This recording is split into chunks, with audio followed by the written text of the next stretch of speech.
totoong napakabuti niya, no? Kanina naiisip ko, habang nag-worship tayo, isipin mo, tayo mga makasalanan, nakakalapit ngayon sa Kanya. Dahil mayroong isang Diyos na bumaba, nagkatawang tao para bayaran yung kasalanan na yon. Kaya tayong mga makasalanan ay nakakalapit ngayon sa isang Diyos na banal. Amen? Talagang, alam nyo, pag kumakanta po kayo, sing from your heart. Makikita nyo at mararamdaman nyo yung presensya ng Panginoon. Pag nabuksan po ang ating mga isipan na malaman yung kabutihan ng Diyos, siguro lahat magpapakatino na kung meron mang dinaranas na kahinaan, mga bisyo, magdesisyon ka na magbago.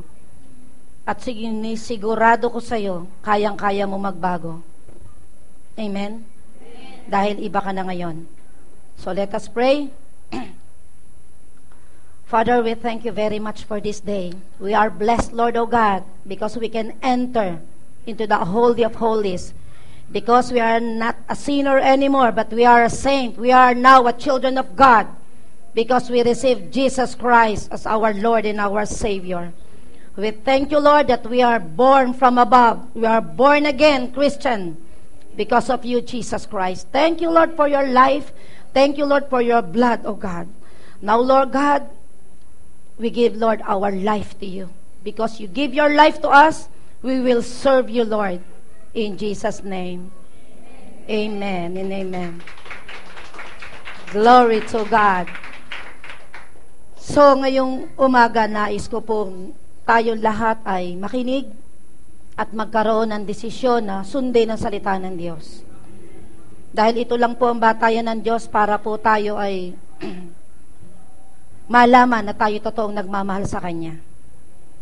Napag-aralan po natin, ng basehan po ng pag-ibig ng Diyos ay nasa pagsunod. Wala po dun sa sinasabi. Nasa buhay at nasa pagsasagawa. So ngayon pong umaga, atin pong tatalakayin the bitter of unforgiveness. Ang kapaitan daw ng taong di marunong magpatawad. Are you ready? Hindi pa kayo ready. Are you ready? Amen. So, ang sabi po dito sa 2 Corinthians 5:17, when someone becomes a Christian, he becomes a brand new person inside. He is not the same anymore. A new life has begun. Sa Tagalog, kung ang tao daw ay isang Kristiyano na, siya daw ay isang brand new person inside. So siya isang bago na dito sa loob. Kaya huwag kayong huhusga dun sa tao, akala ko ba born again na yan? Bakit ganun pa rin ang pagmumukha niyan? Bakit ganun pa rin ang ugali niyan? Ang ating pong pagbabago ay nandito sa loob. Amen! Kaya huwag po kayong matitisot kung halimbawa sasabihin ng iba, akala ko ba Kristiyano na yan? Bakit hindi pa nagbabago? Hindi po tayo minagic ng Diyos. Amen. Tayo po ay nasa proseso. Na kung kaya po tayo ay nag-aaral, nakikinig ng salita ng Diyos, ay para pag natutunan mo ito, ikaw ay magbago. Ako ay magbago. Lahat po tayo may kahinaan. At hanggat nandito po tayo sa sanlibutan ito, meron tayong labanan na gagawin. Ang mangyayari po sa atin ay inward war, na ibig sabihin, nasa loob ang digmaan.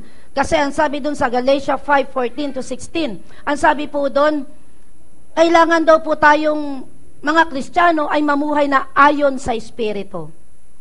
Bakit? Kasi dati po tayo, nung hindi po tayo brand new person, tayo po ay body and soul only. So wala pong digmaan sa body at spirit. Kasi patay pa ang espiritu. Pero ngayon po, nung tinanggap po natin ang ating Panginoon bilang Lord and Savior, nabuhay po ang ating espiritu. Nang ibig sabihin, nung ikaw ay namumuhay sa laman, manhid ka sa kasalanan. Okay lang. Walang nagdidikta sa'yo, hey, mali yung ginagawa mo. Hindi mo dapat ginagawa yan. Kasi nung tayo po ay tinanggap ng Panginoon na bilang anak niya, nabuhay po yung ating espiritu, pumasok yung banal na espiritu dito sa ating puso, kaya yung sinful nature natin na galing kay Adan, at yung espiritu na galing sa Diyos, may digmaan pong nangyayari dyan. At yan po'y nasa loob. Kaya minsan, bakit ganun? Alam kong mali, bakit ko ginagawa? Kasi may labanan sa loob, na dating wala, na puro kasamaan ang ating ginagawa. Pero ngayon, merong kabanalan na sumusundot-sundot dyan sa loob mo. Hindi mo dapat ginawan sumigaw kanina. Merong nagsasalita sa loob. Di po ba? And that is the Holy Spirit. Dahil ang sabi po dun sa Romans 5:5, because the love of God shed abroad in our hearts by the Holy Ghost, which is given unto us. Nung tinanggap daw po natin ang Panginoong Hesus bilang Lord and Savior, yung Holy Spirit po ay pumasok sa atin. Yun po yung katibayan that God loves us so much. Ibinigay niya yung divine helper, which is the Holy Spirit. Yung love of God. Kaya minsan, bakit ganon? Dati nung hindi ako born again, konting salita lang sa akin, may upak na sa akin yan eh. Pero ngayon, ba't hindi ko na maupakan yan? Di ba? Bakit mayroong nagbago sa loob? Bakit dati nagmumura ako? Bakit ngayon parang may pumipigil? Na parang kahit galit na galit ka na, hindi mo na masuntok. Sisigawan mo na lang. O di ba? Magsasalita ka na lang. Na ang salita mo, andun yung salitang pangaral. Salita na isang nagmamalasakit na kaibigan. Di po ba? Ganun ang nangyayari because the love of God, which is the Holy Spirit, the Spirit of God, now lives in us. That's why merong inward war. Na yung laman natin gustong gumawa ng masama. Na yung Espiritu sa loob gusto gumawa ng kabanalan. May labanan. Na kailangan mong magdesisyon. Ikaw na kaluluwa, ikaw na naisipan, kailangan mong magdesisyon. Kailangan mong sundin at gawin ang tama at kailangan ang tayuan mo ay ang katotohanan. Amen. Kasi maraming maganda, maraming sa itsuray maganda, subalit totoo ba? So kailangan ang hanapin po natin ay ang katotohanan sapagkat si Jesus ang katotohanan. Amen. Glory to God.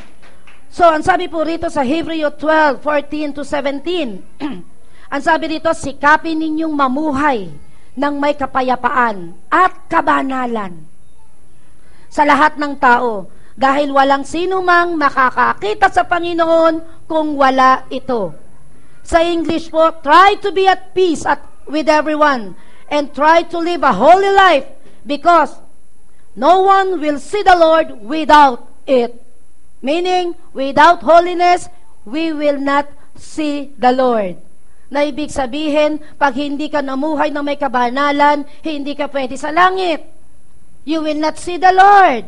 At nakasulat. Amen. Kaya sabi, hindi pwede na alisin mo sa buhay mo ang kabanalan. Dahil ang Diyos ay banal, kaya inuutos niya, magpakabanal ka sapagkat ako'y banal, sabi ng Diyos. Kaya huwag kayong masasaktan kapag sinabing, grabe ka naman magpakabanal. We must. Dahil ang sabi ng Diyos, kung walang kabanalan, hindi mo ako makikita. Amen. So, kailangan po nating magpakabanal. Verse 15, mag-ingat kayo, baka mayroong magkulang sa biyaya ng Diyos. Ingatan ninyo na baka may sumibol na ugat na sama ng loob. Eto na. Na siyang dahilan ng kaguluhan, at sa pamamagitan nito ay nadudungisan ang marami. Kasi alam niyo po ba, halimbawa ako, masama ang loob ko. Ikukwento ko sa pamilya ko. Pati sila, sasamaan loob dun sa kinasasamaan ko ng loob. Kaya madudungisan ng marami. Na kahit hindi sila galit dun sa tao na yon, ay magagalit sila. Dahil lang sa ako lang ang may sama ng loob. At dahil mahal ako ng pamilya ko, sasama rin ang loob nila. Ito yung sinasabi dito. na wag daw natin pabayaan at tayo daw dapat po ay mag-ingat na sumibol ang ugat ng sama ng loob na siyang dahilan ng kaguluhan at sa pamamagitan nito ay nadudungisan ng marami. Alam niyo po ba ang sama ng loob kung ano ang tawag ng Biblia dito? Ang sama po ng loob ay bitag sa ating dadaanan. Ito daw po ay parang patibong na kapag dumaan ka, ibig sabihin ng patibong, ito'y hindi mo alam. Na kapag dumaan ka, lumusot ang paa mo, lusot ka, nahulog ka sa patibong. At ang sama po ng loob ay patibong po ng ating kaaway. Amen? Marami, lalo na sa mga babae, ang laging sumasama ang loob sa mga asawa. Number 1 yan. Amen ba mga babae? Amen. Lakas ng amen. Mga totoo lang, ano? Verse 16, tiyakin ninyo na walang matagpuan sa inyo na mga taong immoral o mapaglapastangan tulad ni Esau, na kanyang ipinagbili ang karapatang magmana bilang panganay na anak na lalaki dahil sa isang pagkain. Basahin ko po sa English, ano?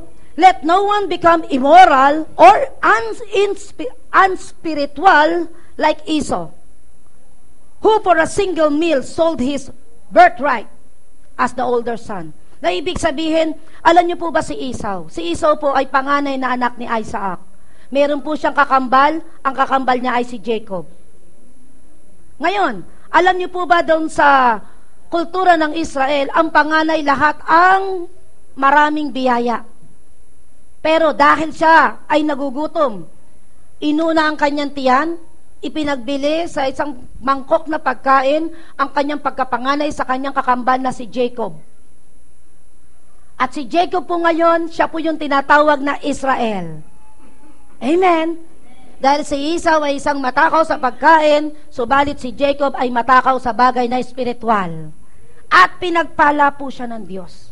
Kahit siya mandaraya, pero siya po'y nagbago. Nagsisi, nagbago, tumalikod sa kanyang mga kasalanan, pinagbayaran ng kanyang mga kasalanan, kaya ang kanyang pangalang Jacob ay binago, ginawang Israel, nung siya po ay nagbago. Amen? Kaya tayo, nagbago din. Dating makasalanan, ngayon ay isang Kristiyano na. Isa ng santo at santa. Dahil tayo po ay nagbago. Tayo po ang totoong santo. Amen. 17, sapagkat alam na ninyong lahat kung ano ang nangyari pagkatapos ng ibig na niyang manahin ang basbas. Itinakwil siya ng Diyos, bagaman si Esau ay humanap ng paraan na may pagluha upang siya ay makapagsisi. Hindi siya makahanap ng pagkakataon para makapagsisi. So makikita po natin na ang kasalanan lagi po itong hadlang para makita natin, makapasok sa presensya ng Diyos. At ito pong sama ng loob na hindi pinapansin ng marami kasi nakapokus tayo sa mga major sin, yung mga pagpatay, yun yung pagnanakaw na nakikita ng mata, subalit ang sama ng loob, hindi nakikita. It's also a sin. Ito po ay kasalanan din. At marami po ang hindi papasok sa langit dahil lang dito sa sama ng loob. Kaya sabi dun sa Matthew 24, ang sabi dun, bago daw dumating ang Panginoong Yesus, many will be offended. Marami daw ang sasama ng loob. Narinig lang nagsalita yung pastora ng medyo malakas, tumalikod na ang sama ng ugali. They are offended. Ang sabi ni Jesus, di ba? Focus unto me, the author and the finisher of your faith, not your pastor, not your elders, not the worshiper, but Jesus. Because only Jesus is perfect. We are not perfect. Kung hahanapan niyo po ako ng pagiging perfecto, hindi ko po kaya. Only Jesus is perfect.